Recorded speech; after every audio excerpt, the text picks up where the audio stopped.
Hello friends, हमारे आज के सिनोनिम्स कुछ इस तरह से हैं। Starting with obligatory. दोस्तों, इसका मतलब होता है बाध्य होना, किसी चीज़ के लिए अनिवार्य। कोई भी चीज़ जब अनिवार्य हो जाएगी, आवश्यक हो जाएगी, तो वो हो जाएगी obligatory. And it is specially binded by law. कानूनी तौर से हमें उस चीज़ के लिए बाध्य किया गया है। जैसे कि आपके पास ड्राइविंग लाइसेंस है, अगर आप ड्राइव करते हैं, आपके पास क्या क्या होना ज़रूरी है, क्या क्या अनिवार्य है, क्या क्या आवश्यक है, और कानून द्वारा क्या बाध्य है आपके लिए। मतलब आपके पास होना चाहिए ड्राइविंग लाइसेंस, हेलमेट होना चाहिए अगर बाइक ड्राइव कर रहे हैं, और गाड़ी का इंश्योरेंस होना चाहिए। तो ये सारे की सारी चीज़ें क्या हैं, कानून द्वारा आवश्यक हैं आपके लिए फॉर ड्राइविंग।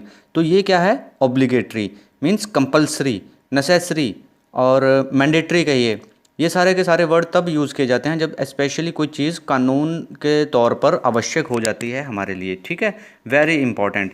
और फिर एक तरह की कमांड है, कानून है तो मतलब आदेश है हमारे लिए ये। तो एक इससे सिमिलर वर्ड और हो जाएगा इम्पेरेटिव। मतलब आदेशात्मक सेंटेंस होते हैं ना, जैसे कमांड हम पढ़ते हैं, इम्पेरेटिव सेंटेंस जैसे give me a glass of water, close the door, ये सारे के सारे इम्पेरेटिव सेंटेंस हैं, इसलिए ये सिमिलर हो जाएगा ऑब्लिगेटरी के। तो इसे सिमिलर वर्ड क्या याद रखेंगे, compulsory, imperative, mandatory, necessary. Next word is obsolete. दोस्तों, ऑब्सोलीट का मतलब होता है अप्रचलित।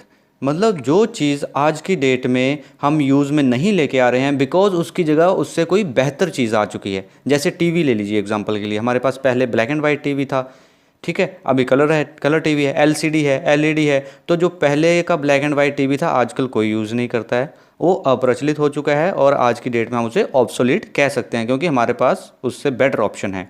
वो फैशन में ले लीजिए, कपड़ों में ले लीजिए, जो प्राचीन समय में कपड़े पहनते थे वो आजकल नहीं पहने जाते, नए नए फैशन आ चुके हैं। तो इसका मतलब हो गया the thing which is no longer useful and something better has been invented.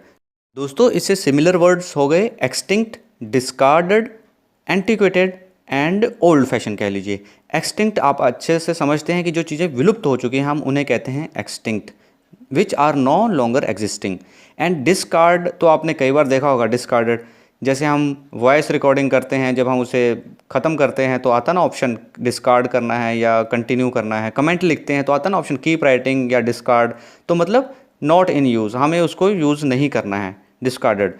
एंटिक्वेटेड, antiquity means अति प्राचीन, बहुत प्राचीन समय से, specially from the times of Greek और रोमन्स। ठीक है, तो इससे निकल गया एंटिक्वेटेड वर्ड, मतलब एकदम पुरातन, प्राचीन, एंड ओल्ड फैशन। ठीक है दोस्तों, नेक्स्ट वर्ड याद रखेंगे ऑब्वियस। ऑब्वियस आपने अपनी नॉर्मल लैंग्वेज में भी कई बार यूज़ किया होगा। जैसे हम कहते हैं ना, हाँ obviously you can do this, हाँ ऑब्वियसली ऐसा हुआ होगा। मतलब स्पष्ट रूप से, इजीली सीन और अंडरस्टूड, जो आप स्पष्ट एकदम ट्रांसपेरेंट तरीके से देख सकते हैं चीज़ को। तो इसे सिमिलर वर्ड एक तो ट्रांसपेरेंट कर लीजिए याद, प्लेन और क्लियर कर लीजिए, एंड मैनिफेस्ट। मैनिफेस्ट हमने पहले याद किया था दोस्तों, मतलब डिस्प्ले करना है ना, टू शो, टू डिस्प्ले, तो ये भी इसका सिमिलर वर्ड हो जाएगा। और एविडेंट, कहते हैं these things are evident to senses, अपने मतलब जो हमारी सेंस हैं, आँख, कान, नाक, इनको ये स्पष्ट रूप से हम इन्हें देख सकते हैं, समझ सकते हैं। तो ये क्या हो गए सिमिलर वर्ड ऑब्वियस के। फ्रेंड्स, ऑप्रेसिव का मतलब होता है कंट्रोलिंग बाय फोर्स।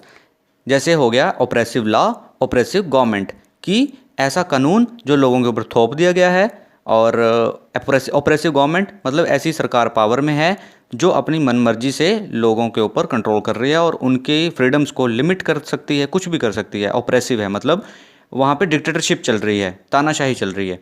तो इससे सिमिलर वर्ड क्या हो गए, डिक्टेटोरियल। डिक्टेटोरियल क्या होता है, specially one who rules by force. ठीक है, जो एकदम पावर के साथ रूल कर रहा है, ठीक है, अपनी मनमर्जी चला रहा है। जैसे हिटलर था, एक डिक्टेटर माना जाता था उसे, एक ऐसा रूलर जिसके पास पूरी की पूरी पावर थी उस समय में। तो ये हो गया डिक्टेटोरियल, इससे सिमिलर वर्ड। आप और भी याद रखिए, रिप्रेसिव। रिप्रेसिव भी होता है दमनकारी, दैट लिमिट्स पीपल्स फ्रीडम, जो लोगों के फ्रीडम को लिमिट किया कर देती है। जैसे अभी कोविड फैला हुआ है, तो कोविड क्या है, एक तरह से हमारे ऊपर ऑपरेसिव रोल प्ले कर रहा है। ठीक है, हमें उसने लिमिट करके रख दिया, घरों में रहो, बाहर नहीं जाना है, मार्केट बंद रखनी है, एटसेट्रा एटसेट्रा। और क्रूअल भी है, तो सिमिलर वर्ड क्या हो गया, क्रूअल, रिप्रेसिव, डिक्टेटोरियल। और एक और याद रख लीजिए, ऑटोक्रेटिक। कहते हैं ना ऑटोक्रेटिक गवर्नमेंट, जो कि डिक्टेटर द्वारा चलाई जाती है। और क्रूअल था, और साथ ही साथ टायरेनिकल। टायरेनिकल भी मतलब निर्दयी। दोस्तों, आज का लास्ट वर्ड है ओब्लिवियन। ओब्लिवियन का मतलब होता है एक ऐसी स्थिति, a state in which you do not realise what is happening around you. आपके आसपास क्या हो रहा है आपको पता नहीं चल रहा है, या तो आप बेहोश हैं या आपने जानबूझ के आंखें बंद कर रखी हैं। और दूसरी चीज़ ये लगा लीजिए कि एक ऐसी स्थिति जहाँ पे किसी व्यक्ति या वस्तु को लोगों के द्वारा भुला दिया जाता है, ठीक है, गुमनामी में जी रही है वो ज़िंदगी, या फिर किसी की मृत्यु के बाद उसके अच्छे कामों को भुला दिया जाता है। जैसे अक्सर ऐसा ही होता है ना, जो बूढ़े लोग हैं उन्होंने अपनी जवानी में जो बलिदान दिए हैं, जो कुछ भी उन्होंने अपनी फैमिली के लिए किया है या देश के लिए किया है, वो कौन सी स्टेट में आ गए, जिनको भुला दिया गया है वो आ गए अभी ऑब्लिवियन स्टेट में। तो इसे सिमिलर वर्ड क्या हो गए? इनसेंसिबिलिटी, अनकॉन्शियसनेस, स्टुपर एंड डार्कनेस। दोस्तों इनसेंसिबिलिटी तो आप समझ गए, अनकॉन्शियसनेस भी समझ गए, स्टुपर का मतलब होता है लगभग बेहोशी वाली स्थिति, एंड डार्कनेस आपको पता ही है, अंधेरा। थे आज के सिमिलर वर्ड्स। आपको अच्छे लगे हो तो please like share subscribe. Thank you very much.